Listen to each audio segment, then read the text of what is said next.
Alright, so look at this. This place is a disaster. Don't look around too carefully. I got bikes all apart.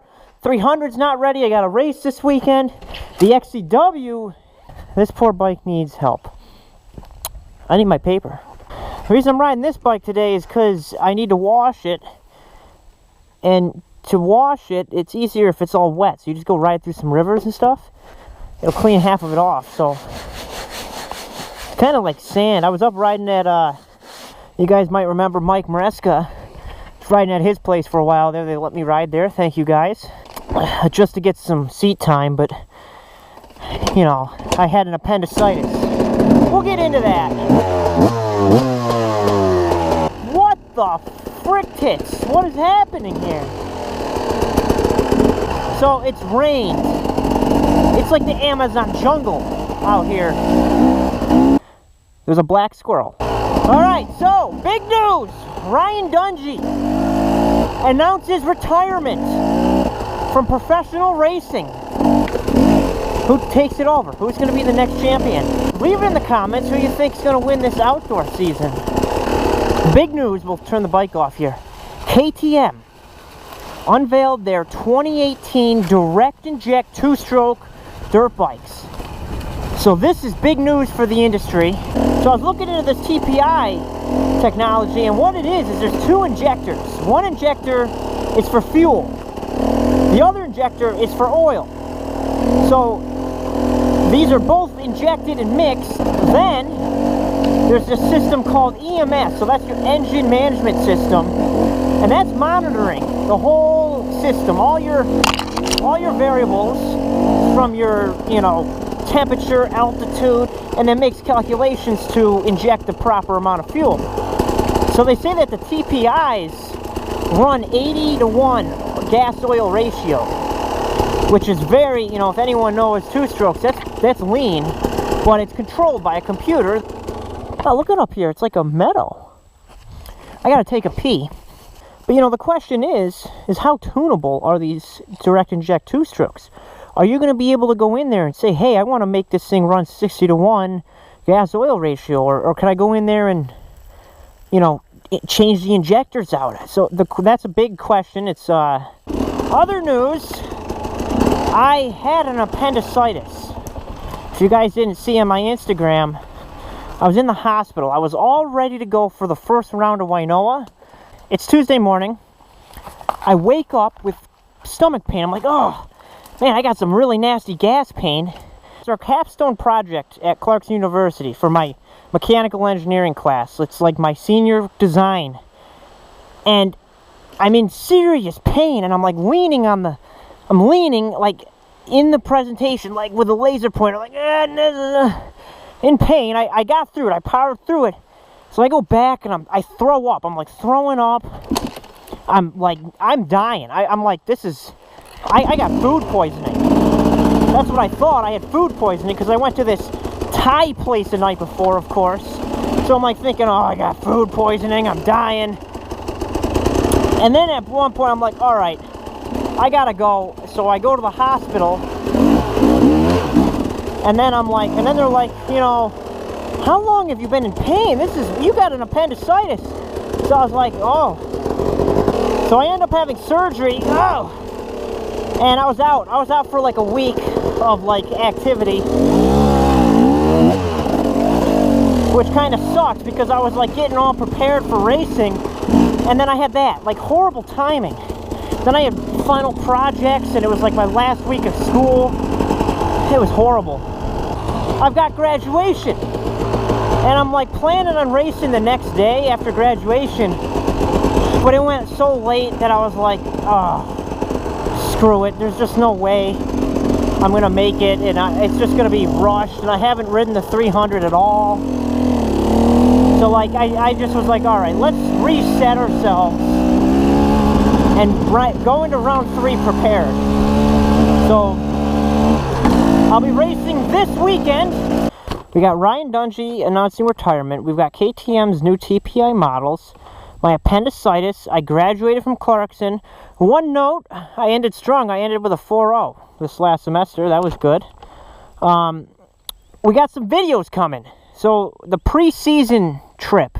So Adam and I went down spring break and did some riding down south. So that's coming up. And then 300 XC, the dirt bike in there that I'll be racing, my race bike, build log videos are coming with that.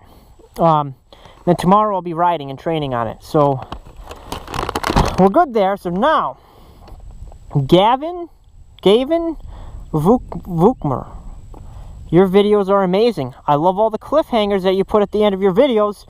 One day, I saw your videos on YouTube and decided to start watching. As a result, I am now a dirt scooter rider. Nice. And ride a 2003 Honda XR80R. Thanks, you really inspired me.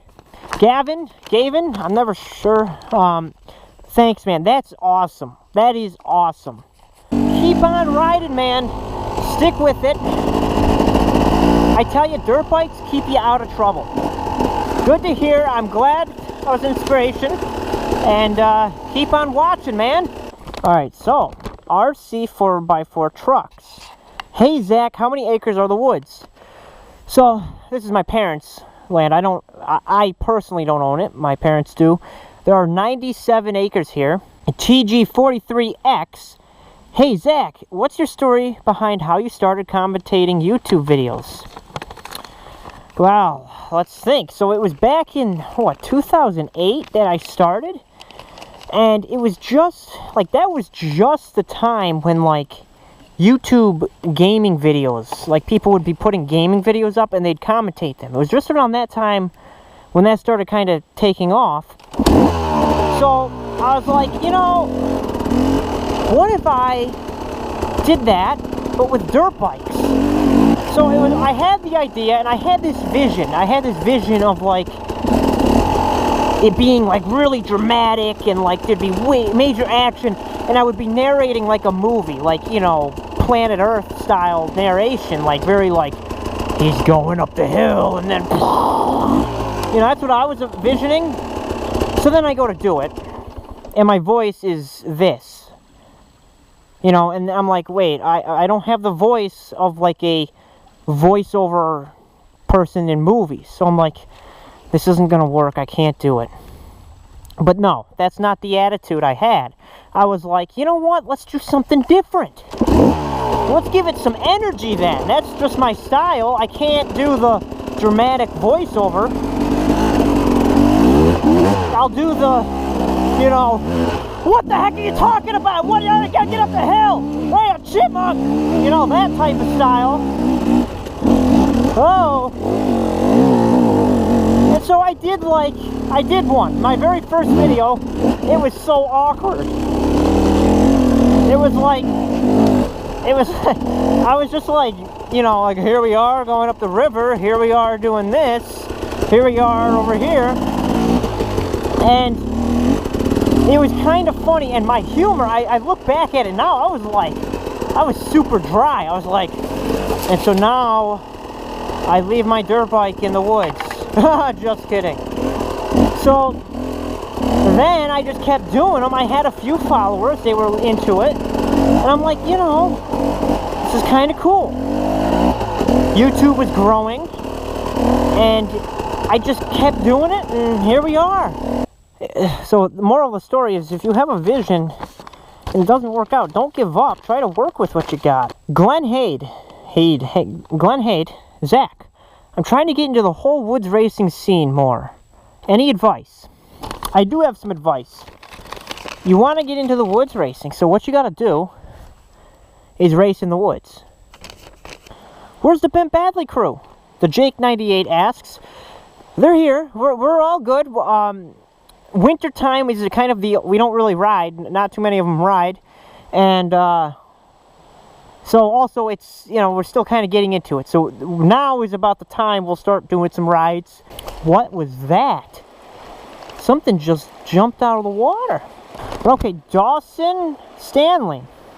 Those are all ash trees, man, and my guess is that the invasive species, the emerald ash beetle, is in your area because we were having the same problem here in southern Ontario. Yes.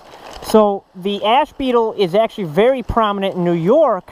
However, knock on wood, We have been very lucky, and I don't believe any trees here have been affected yet. So when they're logging, part of the thing is we're going to just have them cut them down, because they're going to go. The ash beetle is going to get here, so we're going to take them now while they're good, rather than lose them all to the ash beetle. So that is part of it. And then another reason, I had a lot of people ask, why are you logging? Well, there's a lot of money in lumber, so it's here, why not use it? And then there were some critics, of course, there will be, about cutting trees down. But the thing is, you cut these trees down, in 2 years, it's going to be full. It's going to be like it's going to be really thick, actually. It's going to be just growth. And it'll all grow back. It'll come back. So, like, it's not completely clear cutting, ripping everything out. So, it's selective and it's not too destructive. You know, so everything will be okay. Everything will be okay. That went in my mouth. That went in my mouth. Do you see that right there? What? Who do they think they are? Wow, look at that nice little waterfall. You go swimming. That's deep.